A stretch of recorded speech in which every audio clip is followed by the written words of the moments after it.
Summer is upon us, bringing with it its stifling heat, the stench of other people's sweaty bodies, I don't sweat, I glisten, and stressful yet memorable family vacations.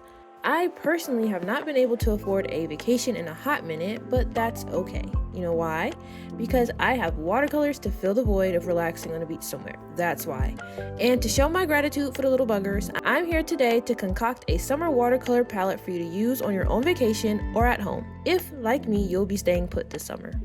First up, we have Lavender by Da Vinci, and it's PV15 and PW6. This is one of my favorite colors, and this color currently resides in my signature palette of 16 colors. If you want to know the reasoning behind each of these colors being chosen, you can head over to my blog on Periwinkle Dream Studio, where I explain each and every color and why I chose them. But moving on along, the second color we have is Hans Yellow Deep, which is also Da Vinci and is PY65.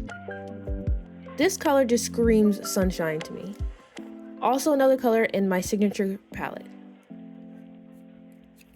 Our third color is Permanent Rose, PV19, also Da Vinci. Can you sense the trend here with my favorite paint brand? This color is very similar to like your quinacridone rose or red rose deep, but I prefer this color a little bit more because it's got extra pop, a little bit more vibrancy, which is perfect for painting flowers. Our fourth color is Phthalo Turquoise, also by Da Vinci, and it's PB16.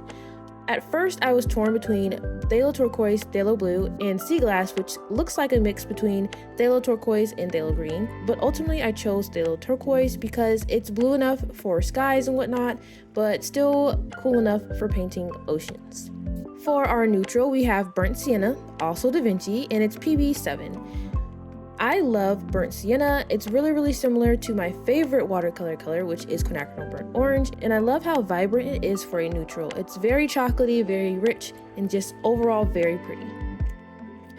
The last color is not from Da Vinci. It's called Buffish Titanium, and it's called Buff-ish because I had to mix it myself. I don't own Buff Titanium, but I plan to get it in the future.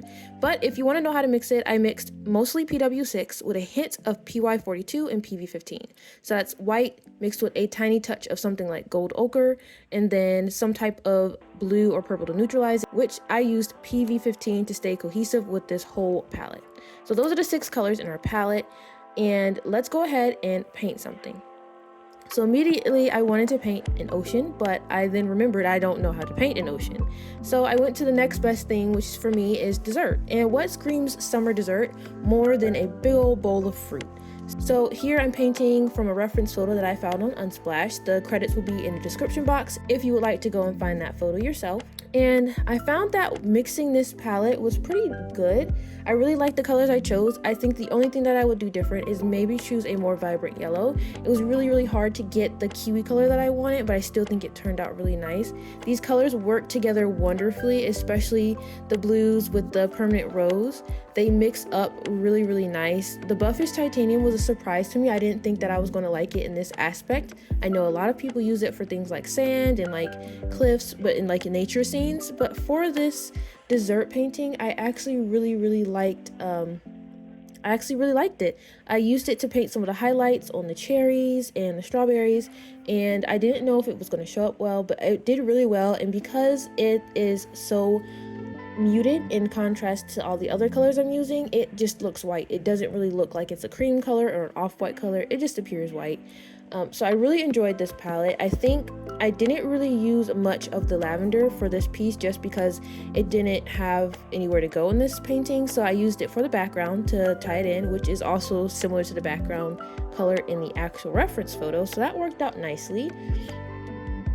If you want to see more videos like this, you can go ahead and click the subscribe button, but only if you want to. Also, don't be a stranger. We can be friends on Instagram, or you can subscribe to my newsletter and we can stay in touch via blog post. Either way, I'm so glad you're here. So this is the final painting, and I think it turned out really nice. This is going to be number 3 for my 100 paintings in a year challenge, which I'm actually doing really bad on. I'm so behind, but here's number 3. And I think it looks really good. I'm working on painting looser, and I think I did a pretty good job here. And overall, I think this is a great summer palette to try out. Let me know if you try it out because I'm really interested to see what anyone else can create using these 6 colors. And if you have any ideas for a 6-color summer palette, drop them down below. I would love to see what you guys would choose, and maybe I'll try to paint something with it. With that being said, you never have to be the best, just try your best, and I'll see you guys in my next video. Bye, friends!